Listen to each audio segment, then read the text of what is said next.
내가 봤을 때 대혼돈 상태야. 뭔가 애들이 열심히 해. 그러니까 네. 분위기 봐가지고 나는 대선 출마 안 합니다라고 막 해도 실제로 뭐 절대 강자도 없고 민주당처럼 이재명 후보처럼 절대 강자가 있는 게 아니잖아요. 네. 그렇다 보니까 국민의힘에서는 그 마음이 콩밭에가 있는 거야. 한덕수 나오면 안 되는데 하고 열심히 뛰는 사람은 있지만 국민의힘 내에서 친윤 중진들이 한덕수 나오라고 막 설레발을 치고 한덕수도 대선에 안 나갑니다는 말을 못하고 네. 뭐 공직에 마지막 소명을 다하겠다 하면은 마지막 소명을 다하고 나오겠다는 건지 이게 국무총리가 마지막 일하는 건지 네. 뭐 그러니까 본인 자체도 즐기고 있는 것 같은 느낌은 분명히 있어요. 그러니까 그 소임이라는 게 총리의 마지막 소임인지 아니면 다음 소임이 또 남아 있는 거지. 진짜 비겁하고 그 본인의 별명 따라 정말 기름장어 같은 말을 막 내뱉고 있어. 기름장어 자, 같이. 국민의힘 대선 경선 일정입니다. 기분 나쁜 게요. 4월 16일이 예. 세월호 세월호. 11주기잖아요. 네. 1차 경선 진출자 발표하는 날이야. 4월 16일은 니들 아무것도 하지 말아야 돼 이 새끼들. 부적격자 제외야 또 심지어.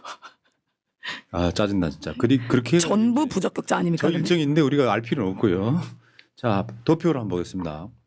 지금 이제 X 표시가 이렇게 과감하게 돼 있는데 18용에서 최경환, 안철수, 한동훈, 김문수, 나경원, 홍준표, 유정복, 이장우 아직도 저렇게 아직도 많이 숫자가 남았네. 많이 끊어졌는데 2초로까지 겁나게 많이 남았네. 국민의힘 10명. 그다음에 10용. 이렇게 마지막에 맨 오른쪽에 와일드 카드가 있어. 얘들 열심히 해봐야 한덕수랑 단일화하면 무슨 의미가 있냐고. 그러니까요. 아니 이게 정치라는 게요.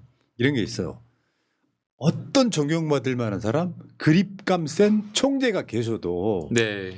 이 상황에서 니들 다 열심히 뛰고 나서 한덕수랑 단일화하려면 기분 좋을 사람 한 명도 없어. 당연하죠.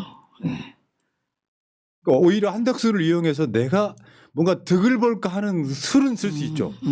한덕수 아유 훌륭한 분이십니다 하고 한덕수를 자극하지 않고 한덕수 지지하는 사람들의 표를 내가 가져오는 방법은 있겠지만 네. 한덕수가 있으면 이 사람들은 아무 의미 없잖아요. 저 아무 일정이. 의미 없죠.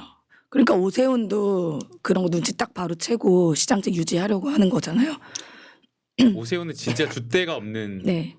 정치인인 것 같아요. 근데 그나마 이번이 가장 정무감각 탁월했다는 평가가 있습니다. 아 진짜요? 그나마 이번이.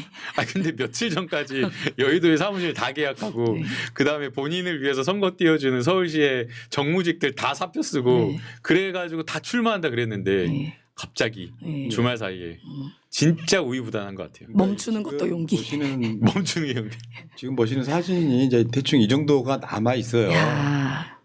양양자는 야, 참 여긴 왜 나와 또? 양양자는 뭐야? 양양자 의원님은 항상 본인을 대권 주자라고 생각하셨던 분입니다. 그래서 2022년에도 네. 이미 다 출마 계획을 다 세워놓으시고 네. 출마를 하려고 했는데 주변에 의원님들이 말렸어요. 그 의원님은 다 어떻게 된지 알아요? 네. 박살났어요. 귀에서 막 피가 흘릴 정도로 어. 왜 나는 안 된다고 생각하냐고 막 전화 2시간 1시간씩 막 전화해가지고 막 갈구고 아, 이분은 심각한 난가병. 네. 네. 예. 태어날 때부터 난갑. 난갑병. 이런 게 있어요. 이제 여상 졸업해가지고 네. 삼성의 임원까지 갔었잖아요. 문재인 당대표 때 영입됐죠. 인사잖아요. 네. 기본적인 성향은 보수 쪽에 가깝고요. 삼성 출신인데 그래서 사실은 우리 진영에 안착을 못했죠. 그러니까 이재명 대표나 문재인 대표가 만약에 영입을 했을 때 그 아우라로 국회의원은 했지만 막 정당 옮기고 막 지역구 옮기고 막 하다가 결국에는 저게 이제 흑화되는 과정이에요. 전혀 국회의원도 아니고. 근데 사실 이런 거 있거든요. 정치하는 사람들 원래 내가 정치 시작할 때 지지해줬던 사람들을 배신하는 순간 이 사람 정치 여정은 다시 망합니다. 양양자 나이도 젊어요. 그래요? 얼마 안 먹었어. 지금 뭐 60도 안 됐지. 생각보다 나이 어리시네요. 근데 이런 사람들 영입하는 것을 민주당이 저는 경계해야 된다고 생각을 해요. 그러니까 그냥 정말 민주당의 정치적인 어떤 이념이나 성향이나 이런 것들도 고려하지 않고 그냥 의원들이 친하다고 가깝다고 사회적으로 성공했다고 유명한 사람이라고 데려와요. 네. 근데 성향은 완전히 그냥 국민의힘이야.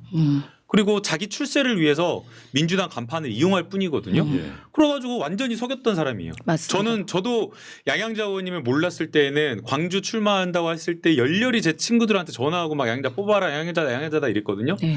완전 속았어요. 근데 정말 그냥 들어와서 봤더니 이 사람은 그냥 그야말로 자기 성공만을 쫓고 자기 오직 자기 중심이고 정치에서 공익이라든가 뭔가 이런 거를 생각하지 않는 사람이에요. 그러니까 그 정치인들 그렇게 한다는 네. 거예요. 배신이죠, 배신. 여러분 있잖아요. 정치인들 그냥 흔히 하는 말로 민심 이야기하잖아요. 좀 더 정확히 말하면 나를 뽑아준 사람들의 생각 중에 다수. 그게 민심이에요. 그 뜻대로 하면 돼. 내가 초선 의원들 새날 방송 있어요. 수요일마다. 내가 조언해 준 게 그거예요. 초선은 조선다워야 된다. 예를 들어 윤석열 탄핵되고 정권 교체되면은 싸울 게 없을 것 같죠. 왜 없겠어요? 근데 초선이 망하는 건 딱 하나의 방법. 네. 안 초선이지만 합리적인 척하면 결국 망해요. 초선은 초선답게 속마음 어떻든 간에 네. 나 합리적인 사람이야 내세우려고 하지 말고 지지층들이 정권 바꾼다고 생각해 봐봐. 국민의힘 정당 해체부터 시작해서 검찰 개혁 같은 거 많잖아요. 네. 그때 목소리를 내야 되는데 합리적인 척하다가 그것도 엄중한 시기에 망한 네. 사람들이 예. 이번 공천 때 다 떨어진 거 아니에요. 민심대로 안 갔기 때문에 그런 거야. 그러니까요. 그러니까 초선은 합리적인 척하지 마라. 초선은 적들과 싸우겠다는 70명 넘는 초선들은 그런 마음가짐을 4년 내내 보여줘야 재선 3선도 장담할 수 있다. 이게 제 생각이에요. 네. 벌써 맞습니다. 이 양양자우님이 저는 전향자. 전향자라고 좀 부르거든요. 제가 전향자라고 부르는데 전향에서 전향자. 전향에서 전향자라고 부르는데 이분이 제 뒷자리에 앉으셨어요. 그래갖고 옛날에. 이 전향을 해서 많은 민주당의 지지자들과 많은 분들이 전향자 의원님을 비판했죠. 그랬더니 이 전향자 의원님께 저한테 그러는 거예요. 나 욕한 사람 다 비판한 사람 다 암 걸려서 죽었어. 조심하라 그래. 어머. 그거 악담 아니에요? 악담이죠. 어머, 근데 자기 비판한 사람은 암 걸려서 죽었다고. 이건 줘준 거잖아요. 야. 와, 김건희스러운데? 그러니까 양양자는 너무 무섭더라고요. 사람을 생각해봐요. 네. 전남 화순 출생이고요. 네. 화순은 광주 바로 옆에 있습니다. 근데 이번에 내란을 일으킨 정당으로 기어 들어가서 네. 대선 후보가 물론 당연히 안 되겠지만 저 행위 자체가 얼마나 역겹냐고. 진짜로 너무 선 넘은 거고요. 네. 그 전남 화순이 이제 안진걸 소장이 전남 화순 출신이에요. 아, 그렇지. 네, 근데 예전에 안진걸 소장님이 이 양양자 의원이 민주당에 있을 때 약간 비판을 한 거예요. 그러니까 뭐 비판할 수 있죠. 뭐 언젠가 맨날 칭찬받을 수는 없는 거잖아요. 네. 비판을 하는데 근데 그 되게 작은 유튜브에서 비판했는데 득달같이 전화 와가지고 어떻게 내 욕할 수 있냐고 난리가 났다는 거예요. 네. 자, 근데요 지금 한덕수가 첫 여론조사에서 8.6이 나왔어요. 김문수 표를 상당 그대로 뺏은 것 가져갔네요. 같아요. 네. 왜냐하면은 김문수가 16.3에서 10.9로 바뀌었는데 한덕수가 8.6이니까 대략 다른 주자들 자세히 보시면 한동훈 표, 홍준표 표를 뺏어갑니다. 오세훈 것도 뺏어가고. 그래서 한덕수가 소위 말하면 저 국민의힘 저기에 2위로 그냥 우뚝 선 거예요. 아무것도 안 하고. 근데 문제는 맨 옆에 절대 강자가 있잖아요. 네. 이 사람을 다 합쳐도 못 안 따라오는 돼. 절대 강자. 이걸 양자 대결로 갔을 때는 어떻게 되느냐? 네. 보통 한 15에서 20% 차이가 나요. 양자 대결로 간다. 네. 그러면 사실 윤석열이는 이런 게 있거든요. 재판을 공개를 안 해도 윤석열이가 한 말 들었는데 언론을 통해 나오잖아. 네. 쉽게 표현하면 윤석열이가 국민의힘 표를 갉아먹고 있는 거예요. 윤석열이 조용히 구속이 돼 있는 상태고 뭔가 윤석열이 뭐 반성하는 모습을 보인다거나 이런 상황이 되면 국민의힘에 중도나 민주 쪽에서는 안 찍죠 어차피. 그런데 윤석열을 찍었던 사람들 소위 말하면 그 보수 고정표 이런 사람들이 조금씩 돌아오게 해야 되거든요. 근데 윤석열의 목소리가 더 커. 그럼 나머지 국민의힘 주자들한테는 1도 도움이 안 돼요. 거기다가 지금 한덕수도 윤석열 생각 윤심이라고 사람들이 느끼고 있잖아. 이게 딱 저거예요 저거. 딱 저거. 완전 박스권이죠 저기. 그러니까 윤석열이 나댈수록 국민의힘은 망하는 구조예요. 요거는 박스권이 아니라 바닥권이라고 표현해 줘야 됩니다. 바닥권. 그렇군요. 네. 네. 바닥 박스. 네, 바닥권. 네. 그러니까 아까 저 여론조사 같은 걸 보면은 현실적으로 물론 대선 가까이 가면 국민의힘 이제 소위 말하면 선택된 후보가 조금은 더 오를 가능성은 있겠지만 쟤네들도 지금 뭐 탄핵 찬성파, 탄핵 반대파로 나눠가지고 탄핵 반대파가 후보가 되면 탄핵 찬성파들이 안 찍는 거죠. 그렇죠. 탄핵 반대파가 후보가 되면 탄핵 찬성파가 안 이제 안 찍는 이런 구조로 간다 이렇게 보면은 맞습니다. 국민의힘은 지금 윤석열을 사실상 탄핵하던 날 네. 윤석열을 제명한다로 선을 그었어야 되는데 예. 아직도 윤석열이가 지금 총재로 있는 당이에요, 사실. 예. 그러니까 이게 삼키지도 못하고 뱉지도 못하고 약간 그런 단계인 것 같아요. 멍충이들. 예. 예. 아니 왜 아니 너무 귀여워서요 여기. 이렇게 되면 국민의힘은 반드시 정당 해산됩니다. 그렇잖아요. 내란범이라고 헌법재판소가 파면까지 시킨 사람을 출당을 못 시켜. 어저께 김병주 의원이 내란 동조 내란. 정당. 정당 해산 이야기를 하니까 네, 예. 그중에 저 장풍에 쓰러지는 권영진 권영진. 이런 민주당 의석적으로 넘어오다가 막 부승찬, 김용만 뭐 김준혁 이런 아니 뭐 사람들이 별 얘기도 안 했어 근데. 그러니까 이게 찔린 거야. 너 사기꾼이지 하니까 사기꾼 입장에서 찔린 거예요. 내가 언제? 뭐 이런데. 부승찬은 자신 있어? 자신 있어? 그러니까 삐리리리 자신 없거든.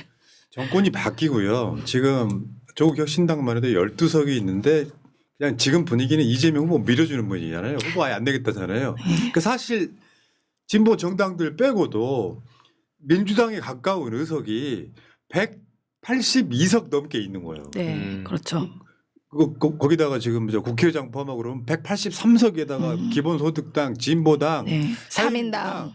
이렇게 다 합치면은 개혁신당 이준석 거 빼고 나도 네. 거의 190석이 있는 거예요. 그렇죠. 그러면 국회에서 자 오늘 김남국 코인을 합법화시키는 법을 통과시킨다. 그러면 이재명 대통령이 제가 사인. 자 김건희 특검 올라갑니다. 네. 사인. 아마 그 상태로 계속 가지 않을까. 네. 네. 국민의힘 좀 두렵긴 할 텐데 두려우면 행동을 해라 이것들아. 그래 항복을 하고 차라리 사과를 하고 좀 차라리 그 바지끄덩이 잡는 게 낫지 저렇게 장풍에 쓰러질 그 못난 짓을 왜 합니까? 다음에 창피하게. 예. 이 상태로 가면은 내년 지방선거 때 그 대구 경북 제외하고는 민주당 싹 쓸어올 수 있습니다. 네 맞습니다. 여기까지 하겠습니다. 자 네오네모님 내란 척결과 민주 헌정수호를 위한 특단의 대책이 시급합니다. 한시적 특별법이라도 그거 중요하지. 반민특위처럼 내란 특위 만들어야 되는 거야. 맞아요. 특검 비슷하게 쌍끌이를 같이 가야 돼. 그러니까 소위 말하면 이렇게 여기가 너무 지저분하게 쌓아놓은 쓰레기를 치우려면 또 이제 앞으로 못 나가잖아요. 경제 성장돼야 되고 먹사니즘 돼야 되고 잘사니즘 돼야 되는데 이게 발목 잡으면 안 되니까 정말 투트랙으로 가야 됩니다. 투트랙으로. 내란 특위 네. 여기 내란 특위 사무실을 난 추천할 곳이 있어요. 어디죠? 큰 길 건너편에 대방 아트센터라고 있어. 예, 예. 거기가 이제 원래 탈북자들 취재하는 곳인데 네. 그 노상훈 이런 애들이 정치인들 여의도에 가까우니까 잡아다가 적치려던 곳이 여기야. 아. 지나가다 보면 건물 되게 괴랄해. 오. 창문들이 다 막혀 있고 막 그래. 거기에서 지금 내란범들 잡아다가 적치면 딱 좋을 것 같긴 한데. 아, 내란특위 위원장 하시면 어떨까? 나는 그러면은 고무스 들고 손도끼 들고 간다 이제. 아니 고무스. 자, 여기까지.